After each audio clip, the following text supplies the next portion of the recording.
매일 새벽 쏟아지는 뉴스 속 여러분의 하루를 무장시킬 핵심만 꼽아드립니다. BTA의 5분 세상 읽기입니다. 삼겹살을 포기한 만 명의 카톡방부터 10조 원이 증발할 위기의 반도체 공장, 그리고 일론 머스크의 은밀한 제안까지 세상이 돌아가는 진짜 이유, 오늘의 집중 탐구에서 바로 시작합니다. 채널 고정하세요. 네, 오늘 정말 다룰 내용이 많네요. 맞습니다. 오늘 우리가 해볼 자료들이 당근마켓 지역 커뮤니티 데이터부터 시작해서요. 월스트리트의 중동 지정학 리포트, 그리고 주식시장 불성실 공시 내역에 삼성전자 내부 동향 보고서까지 진짜 다양하거든요. 네, 겉보기엔 정말 완전히 파편화된 뉴스들처럼 보이죠? 그렇죠. 그런데 사실 이게 하나의 거대한 사슬로 딱 연결이 되어서 지금 듣고 계신 청취자 여러분의 지갑과 미래를 직접적으로 위협하고 있다는 겁니다. 그래서 오늘 창구의 미션은 그 숨겨진 연결고리들을 찾아내는 거고요. 네, 일상에서 마주치는 아주 그 작은 징후들이 사실은 글로벌 경제라는 거대한 기계장치가 막 맞물려 돌아가는 소리거든요. 그걸 이해하는 게 오늘 핵심이 될 것 같습니다. 맞아요. 그래서 여러분께 던질 첫 번째 화두는 가장 피부에 와닿는 바로 점심값입니다. 오늘 점심 메뉴 고르실 때 가격표 앞에서 좀 망설이시지 않으셨나요? 저도 요새 진짜 많이 망설이게 되더라고요. 다들 그러실 겁니다. 최근 그 당근마켓 같은 지역 커뮤니티를 보면 일명 거지방이라고 하죠. 극단적인 절약 모임이 아주 폭발적으로 늘고 있어요. 네, 데이터 보니까 신규 모임이 막 30%나 증가했더라고요. 네네, 가입자는 300%나 급증을 했고요. 특히 경기도의 한 모임은 참여자가 무려 1만 명을 넘겼습니다. 1만 명이요? 와, 규모가 엄청나네요. 네, 근데 그 안에서 오가는 팁들이 진짜 치열합니다. 막 점심에 식당에서 남은 찌개 국물을 싸와서 저녁을 해결한다. 이런 기상천외한 버티기 전략들이 공유되고 있거든요. 와, 근데 이거를 과거에 유행했던 MZ세대 중심의 무지출 챌린지 있잖아요. 막 그런 거랑 같은 선상에서 보면 안 됩니다. 본질을 놓치게 되거든요. 그럼 뭐가 다른 걸까요? 옛날에도 커피 안 마시기 이런 거 했잖아요. 네, 과거의 그 챌린지는 약간 게임적인 요소랄까, 아니면 뭐 개인의 미니멀리즘적인 성취감? 이런 거에 초점이 맞춰져 있었거든요. 근데 지금 1만 명이 모인 이 생태계는 완전히 다릅니다. 아, 장난이 아니라는 거군요. 그렇죠. 전 연령층이 참여하고 있는 집단적 생존 연대의 형태인 거죠. 인플레이션이라는 그 거대한 압력을 개인 혼자서 감당하기에는 심리적인 고갈이 너무 크니까요. 아, 버티기가 힘드니까 서로 인증하고 그러는 거네요. 네, 서로 극단적으로 지출 통제하는 걸 공유하고 약간 감시도 하면서 일종의 심리적인 완충지대를 구축하고 있는 겁니다. 고물가라는 폭격이 떨어지니까 1만 명이 그 거대한 디지털 참호 속에 모여서 서로 위로하면서 버티고 있는 거네요, 진짜. 네, 참호라는 표현이 딱 맞습니다. 그런데 우리가 이렇게 참호 속에서 허리띠를 막 1mm씩 졸라매고 있을 때요. 글로벌 경제라는 외풍은 우리의 허리띠를 아예 통째로 끊어버리고 있습니다. 아, 그 유료 할증료 데이터 말씀하시는 거죠? 네, 맞습니다. 외부 충격으로 인한 비용 폭등 데이터가 지금 장난이 아니에요. 당장 5월 국제선 유료 할증료가 역대 최고 등급인 33단계에 진입을 했습니다. 이게 보름 만에 무려 15단계가 수직 상승한 거거든요. 와, 진짜 엄청납니다. 그래서 미주나 유럽 노선을 타려면 유료 할증료 명목으로만 최대 56만 원을 더 내야 해요. 지난 3월 대비해서 거의 5배나 뛴 금액이죠. 네, 싱가포르 항공료는 배럴당 214달러를 돌파했고요. 아니, 항공사들은 정부 지원 호소한다고 하지만 당장 5, 6만 원을 내야 하는 건 결국 우리 소비자들 아닌가요? 맞습니다. 여기서 우리가 직시해야 할 게 거시경제의 충격이 미시경제의 일상을 얼마나 폭력적으로 짓밟는가 하는 그 전달 메커니즘이거든요. 전달 메커니즘이요? 네, 유료할증료라는 그 시스템 자체가 항공사의 원가 상승 리스크를 방어하기 위해서 설계된 일종의 자동 패스스루 장치입니다. 그러니까 비용 전가 장치인 거죠. 아, 자기들 손해를 우리한테 바로 넘긴다는 거네요. 그렇죠. 중동발 지정학적 위기라는 거시적 리스크가 빵 터지면 그 충격파가 기업의 완충 시스템을 거치는 게 아니고요. 곧바로 소비자 결제창으로 직행해버립니다. 와, 진짜 무서운 구조네요? 아까 그 국물 아껴가면서 몇 달 모은 우리 보복여행 자금이 중동 유가 파동 한 번에 그냥 징발해버리는 거잖아요. 네, 구조적인 무력감을 보여주는 정말 완벽한 사례죠. 1만 원 단위로 아끼는 그 개인의 생존 투쟁이 5, 6만 원짜리 매크로 충격 앞에서는 너무 허무해집니다. 그렇다면 우리 지갑을 털어간 그 거시적 충격의 진원지, 중동 상황을 좀 들여다봐야겠는데요. 네, 소스들을 좀 종합해보면 지금 묘한 움직임들이 좀 포착이 되고 있습니다. 2주간의 휴전이 종료되는 21일 이전에 파키스탄에서 미국하고 이란의 2차 종전협상이 열린다는 소식이 있더라고요. 네, 그리고 트럼프 전 대통령도 4월 말 이전 종전 가능성을 시사하는 발언을 했죠. 네, 물론 우리는 정치적 편향 없이 사실만 딱 전달해드리지만요. 어쨌든 뭔가 협상 분위기가 있다는 거잖아요. 여기서 진짜 주의 깊게 봐야 할 게 테이블에 올라온 구체적인 카드들입니다. 특히 이란이 그 호르무즈 해협 통제에 대한 타협안을 은밀하게 제시했다는 게 중요하거든요. 오, 호르무즈 해협이요? 어떤 타협안이죠? 오만 영해를 통과하는 선박에 대해서는 공격을 중단하겠다는 내용입니다. 게다가 16일에는 이스라엘하고 레바논 사이에서도 휴전 논의가 시작이 됐고요.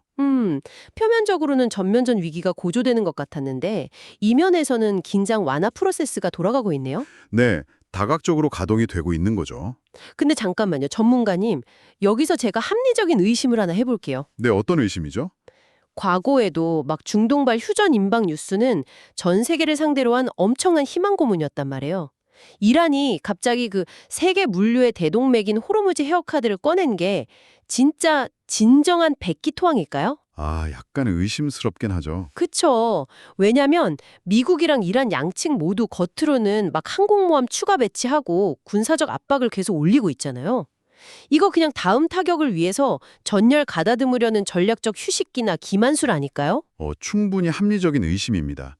사실 국제 외교에서는 선의의 기대는 타협이라는 건 존재하지가 않으니까요. 맞아요. 철저한 계산이겠죠. 네, 하지만 지금 양측이 보여주는 행동은 전형적인 그랜드 바겐, 그러니까 일괄 타결을 향한 고도의 병행 전략 메커니즘으로 봐야 합니다. 일괄 타결이요. 뭔가 한 번에 크게 거래를 한다는 건가요? 맞습니다. 이란 입장에서 그 호르무즈 해협은 적국을 위협할 수 있는 진짜 가장 강력한 비대칭 무기거든요. 그쵸. 길목을 꽉 쥐고 있으니까요. 네, 그런데 이 무기의 사용을 일부 유예하겠다는 신호를 보낸 겁니다.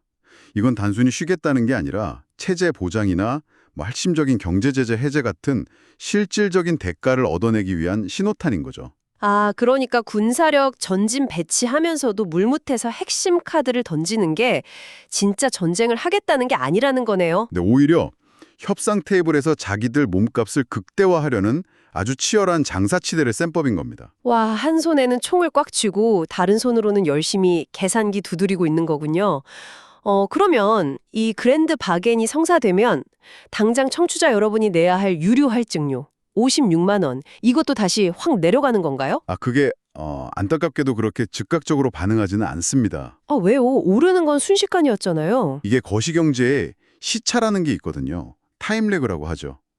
휴전 합의가 딱 이루어지면 먼저 원유 선물 시장에서 약간 기대 심리 때문에 가격이 하락합니다. 네, 선물 시장은 빠르죠? 하지만 이 하락한 가격이 실제 물리적인 원유 선적을 거치고 또 정제 과정을 거쳐서 싱가포르 항공유 현물 가격에 반영이 되어야 하잖아요. 배 타고 오고 정유 공장 거치고. 네, 그러고 나서 다시 항공사들이 유료할증료 산정 기준표를 변경하기까지는 최소 수개월의 시간 지연이 발생합니다. 충격은 진짜 내 지갑으로 즉각 직행하는데 회복은 엄청 느린 템포로 진행된다는 거네요? 네, 당분간은 그 고물가랑 고유가 이중고를 그냥 맨몸으로 좀 견디셔야 할 것 같습니다.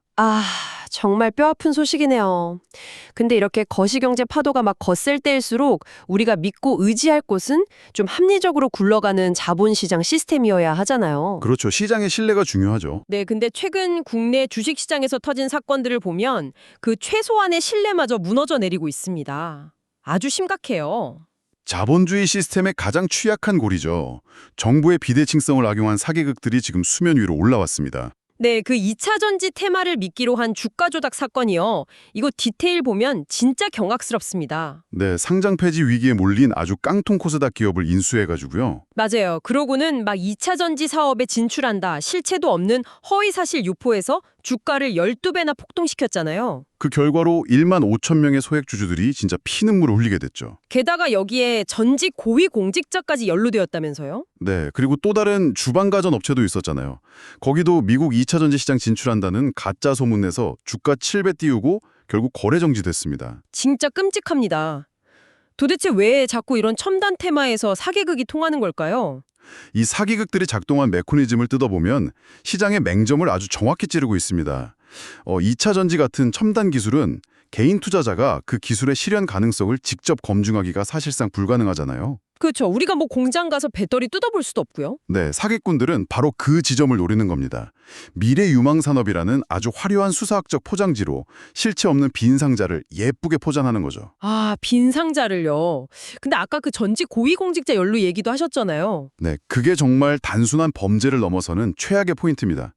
투자자들은 그 직함이 주는 권위를 믿거든요. 그렇죠. 장관 출신이다 이러면 믿음이 가죠. 인공지능으로 만든 가짜 아파트 모델하우스 세워놓고 전직 고위공직자를 분양소장으로 앉혀서 투자금을 싹쓸이한 거나 다름없네요, 진짜. 와, 진짜 정확하고 무서운 비유네요. 그런데 속이는 방식의 차원이 완전히 다른 사건도 있습니다. 아, 삼천당 제약 사태 말씀이시죠? 네, 맞습니다. 이 경우는 아예 존재하지 않는 기술을 속인 건 아니에요. 근데 영업 실적 전망을 거래소의 정식 공시 시스템을 거치지 않고요. 그냥 언론 보도 자료로 쓱 대체해 버렸습니다. 그래서 불성실 공시 혐의로 주가가 완전 반토막이 났죠. 네, 게다가 23일까지 벌점 8점 이상을 받으면 하루 거래 정지뿐만 아니라 상장 적격성 실제 심사 대상까지 될 수 있다고요. 아까 2차 전지 사기가 가짜 모델하우스 판 거라면 이 사태는 정식 주주총회장이 아니라 뒷골목에서 자기들끼리만 실적을 은밀하게 속삭인 꼴 아닌가요? 네, 시장의 룰을 파괴했다는 점에서는 똑같습니다. 아니 근데 이게 상장 폐지 위기까지 거론될 정도로 그렇게 심각한 룰 위반입니까? 공시좀 안 한 게? 아, 이게 매우 치명적인 위반입니다. 특히 바이오 기업에게 공시가 가지는 메커니즘의 무게를 꼭 이해하셔야 하는데요. 바이오 기업은 좀 다른가요? 전통적인 제조업은 눈에 보이는 공장이 막 돌아가고 분기마다 매출액이 딱딱 찍히잖아요. 그게 기업의 가치를 증명합니다. 네, 그렇죠. 물건판 동이 들어오니까요. 하지만 바이오 산업은 당장의 매출보다 임상진행 당제나 특허, 미래의 기술 수출 계약 같은 이런 정보 자체가 기업 가치의 전부입니다. 아, 정보 자체가 생명줄이네요. 네, 맞습니다. 공시제도는 기업이 하는 그 약속을 법적 책임하고 딱 묶어두는 시장의 유일한 안전장치거든요. 그런데 그걸 우회했다. 네, 정식 공시가 아닌 보도자료로 우회했다는 건 만약 잘못됐을 때 법적 책임은 회피하면서 당장 주가 상승의 과실만 취하겠다. 이렇게 해석될 수밖에 없습니다. 진짜 꼼수네요. 그래서 투자자에게 제공되는 정보의 투명성과 동등성이라는 자본시장의 룰을 아주 근본적으로 훼손했기 때문에 거래소가 사활을 걸고 페널티를 부과하는 겁니다. 아, 가짜 기술로 포장하거나 룰을 막 우회하는 편법들 때문에 우리 시장에 멍드는 과정을 보니까 좀 많이 답답해집니다. 네, 안타까운 현실이죠. 그렇다면 이런 허상이 아니라 실제 우리 국가 경제 뼈대를 딱 지탱하는 진짜 최첨단 기술 현장으로 시선을 한번 돌려보죠. 반도체 이야기입니다. 아, 일론 머스크 얘기라 빠질 수 없죠. 맞습니다. 일론 머스크의 그 테라펩 팀이 삼성전자한테 아주 노골적이고 거대한 제안을 던졌어요. 2029년까지 로보택시하고 휴머노이드 로봇 옵티머스, 여기에 들어갈 핵심 AI 칩을 자신들이 직접 자체 생산하겠다 이러면서 삼성전자의 공장 운영과 지원을 요청한 겁니다. 네, 이 움직임은 그 글로벌 테크 기업들의 생존 방식이 지금 근본적으로 변하고 있다는 걸 보여주거든요. 어떻게 변하고 있는 거죠? 과거에는 칩 설계를 전문으로 하는 곳하고 생산을 전문으로 하는 파운드리가 철저하게 나뉘어 있었잖아요. 네, 팹리스, 파운드리 이렇게 분업화가 되어 있었죠. 네, 그런데 AI 시대가 도래하면서 머스크 같은 빅테크들이 엔비디아 같은 특정 칩 제조사에 너무 의존하는 게 가장 큰 리스크라고 판단을 한 겁니다. 아, 줄 서서 기다려야 하고 가격도 부르는 게 값이니까요. 맞습니다. 그래서 설계부터 생산까지 모든 걸 우리가 통제하겠다 이런 반도체 수직 계열화를 선언한 거죠. 그런데 삼성전자의 대응이 되게 흥미로워요. 머스크 요청대로 직접 기술 막 전수해주고 지원해주는 대신에 텍사스 테일러 공장 생산 할당량을 늘려주겠다 이런 역제안을 했거든요. 네, 아주 절묘한 줄타기죠. 아니 심지어 경쟁사인 인텔은 아예 머스크 프로젝트에 참여하겠다고 선언까지 했는데 삼성이 굳이 이렇게 돌려서 제안한 이유가 뭘까요? 돈 싸들고 왔다는데 그냥 만드는 방법 알려주면 안 되는 건가요? 아, 여기서 바로 파운드리 산업의 딜레마가 나옵니다. 파운드리의 핵심 경쟁력은 그 미세 공정의 수율, 그러니까 합격품 비율을 끌어올리는 제조 노하우에 있거든요. 수율이 전부죠, 사실. 네, 그런데 머스크한테 공장 짓는 법, 운영하는 노하우, 이걸 통째로 다 넘겨주는 건 단순히 물고기를 파는 게 아닙니다.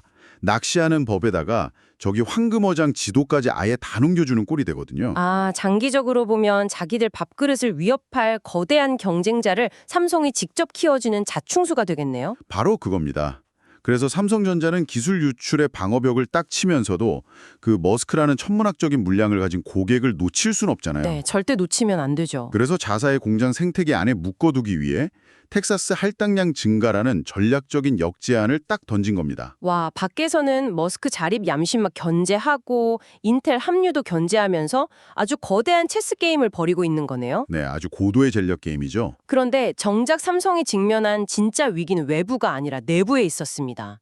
삼성전자 노조가 23일에 18일간의 총파업을 예고했고요. 사측은 위법 쟁의 행위 금지 가처분으로 지금 맞서고 있어요. 네, 노사 갈등이 아주 고조되고 있죠. 소스 리포트를 보면 이 파업으로 공장 가동이 멈출 경우에 무려 최대 10조 원의 손실이 예상된다고 합니다. 아니, 단순히 일주일 쉬었다가 직원들 돌아와서 다시 기계 돌리면 되는 거 아닌가요? 10조 원이라는 그 천문학적인 숫자는 도대체 어떤 계산법에서 나오는 겁니까? 이게 반도체 팹의 내부 메커니즘을 알면 그 숫자가 결코 과장이 아니라는 걸 알 수 있습니다. 아, 일반 공장하고는 많이 다른가요? 자동차 조립 라인은 전원 끄고 퇴근했다가 다음날 와서 버튼 누르면 컨베이어 벨트 그대로 다시 돌아가잖아요. 네, 조립하던 차 이어서 만들면 되죠. 네, 근데 반도체 공정은 완전히 다릅니다. 살아있는 생물과 같거든요. 생물체요? 웨이퍼 한 장이 완성되기까지 그 나노 단위의 미세한 화학물질 증착 그리고 식각 공정이 수백 번 반복됩니다. 완복한 진공 상태하고 온도를 24시간 내내 계속 유지해야 하거든요. 와, 진짜 극한의 정밀 작업이네요. 그런데 만약 단 10분이라도 전력이 끊기거나 설비가 멈추게 되면 어떻게 될까요? 어떻게 되죠? 그 순간 라인 안에서 화학적 반응을 거치고 있던 수개월치의 웨이퍼들은 그냥 불량품이 되어서 전량 폐기해야 합니다. 그러니까 기계가 멈추는 순간 그 안에 재료들이 전부 네, 싹 다 썩어버리는 겁니다. 와, 협상의 무기로 멈추기는 너무 치명적인 특성이네요. 맞습니다. 게다가 폐기하는 걸로 끝나는 게 아니에요. 라인을 다 청소하고 화학적 밸런스를 다시 맞춰서 이전 수준의 수율을 회복하기까지 수개월의 튜닝 작업이 또 추가로 필요합니다. 아, 그래서 10조 원 손실 얘기가 나오는 거군요. 양측 모두에게 위험한 무기가 되는 딜레마인 거죠. 글로벌 AI 전쟁에서 진짜 1분 1초가 아쉬운 시점인데 이 거대한 멈춤 리스크는 기업은 물론이고 국가 공급망 전체에 심각한 마비를 가져올 수밖에 없겠네요. 네, 그래서 노사 양측 모두 파국을 피하기 위해서 어떻게든 상생 타협점을 찾아야 하는 절박한 이유가 여기 있는 겁니다. 중동의 지정학적 물밑 협상부터 이 반도체 공장 내부의 노사 타협점까지 결국 우리 일상은 이 거대한 시스템들의 아주 위태로운 줄타기 위에 놓여 있다는 생각이 듭니다. 네, 정말 모든 게 촘촘히 연결되어 있죠. 그런데 여러분, 이런 시스템의 마찰음보다 더 무서운 변화가 하나 있습니다. 바로 소리 없이 우리 삶의 기반을 근본적으로 바꾸는 보이지 않는 돌연변이들 이야기입니다. 아, 생물학적 영역하고 기술적 영역의 변이들 말씀이군요. 생물학적 영역에서 심상치 않은 변이가 보고됐어요. 코로나 변이 바이러스, 이른바 시카다라는 변이가 이미 33개국으로 확산했고요. 일본에서도 감염이 막 속출하고 있습니다. 이게 BA3.2 변이죠. 매미라는 뜻의 이름처럼 오랜 잠복 끝에 무려 70개 이상의 대변이를 거쳐서 재등장했다고 하는데요. 이게 왜 이렇게 위험한 건가요? 이 시카다 변이의 핵심 메커니즘이 바로 면역 회피이기 때문입니다. 면역회피요? 70개 이상의 유전자 돌연 변이가 발생했다는 건요. 바이러스의 스파이크 단백질, 그러니까 겉모습이 완전히 바뀌었다는 뜻이거든요. 아, 변장이 너무 완벽하다는 건가요? 네. 우리가 백신을 맞거나 과거에 감염되어서 만들어둔 우리 몸의 면역세포라는 그 열쇠가 더 이상 이 새롭게 진화한 시카다 바이러스의 자물쇠에 들어맞지 않게 된 겁니다. 아, 열쇠 구멍을 아예 바꿔버린 거네요. 맞습니다.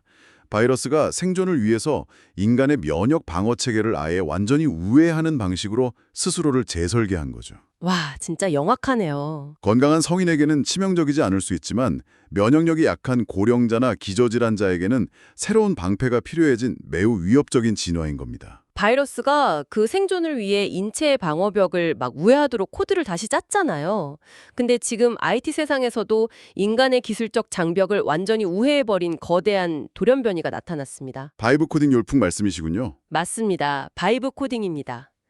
네덜란드 개발자 피터 레벨스라는 사람이 코딩을 직접 하나도 안 하고 AI에 지시만 내려서 단 3시간 만에 비행 시뮬레이션 게임을 만들었거든요. 네, 근데 그게 엄청난 수익을 내고 있다면서요? 맞아요. 무려 월 1억 원의 수익을 창출하고 있습니다.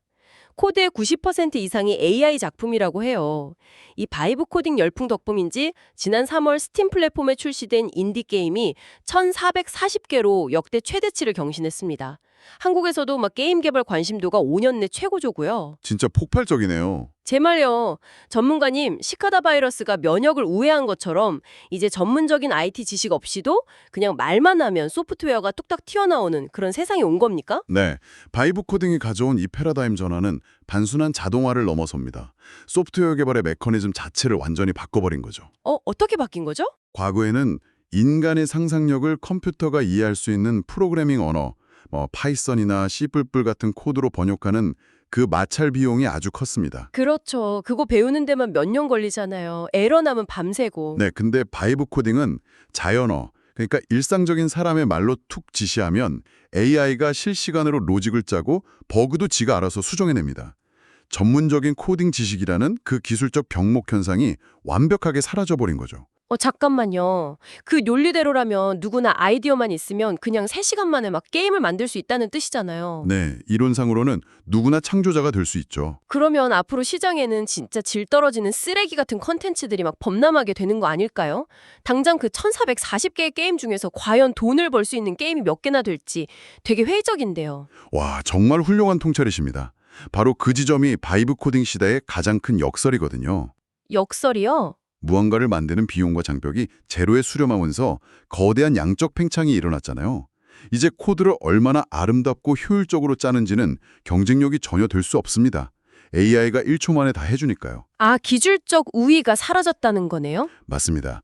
그래서 이 쏟아지는 컨텐츠 홍수 속에서 살아남으려면 역설적으로 무엇을 만들 것인가, 그리고 어떤 철학과 재미를 담을 것인가 하는 인간 본연의 독창적 기획력만이 유일한 차별화 포인트가 됩니다. 어떻게 만드느냐가 아니라 무엇을 만드느냐? 네, 수천 개 붕어빵 게임들 속에서 사람들의 마음을 진짜로 움직일 수 있는 진짜 옥석을 가려내는 힘, 코딩 기술 자체보다 인문학적 상상력이 기술을 압도하는 시대로 진입한 겁니다. 와, 기술 장벽이 무너지니까 오히려 인간의 오리지널리티가 더 중요해지는 시대가 된 거군요.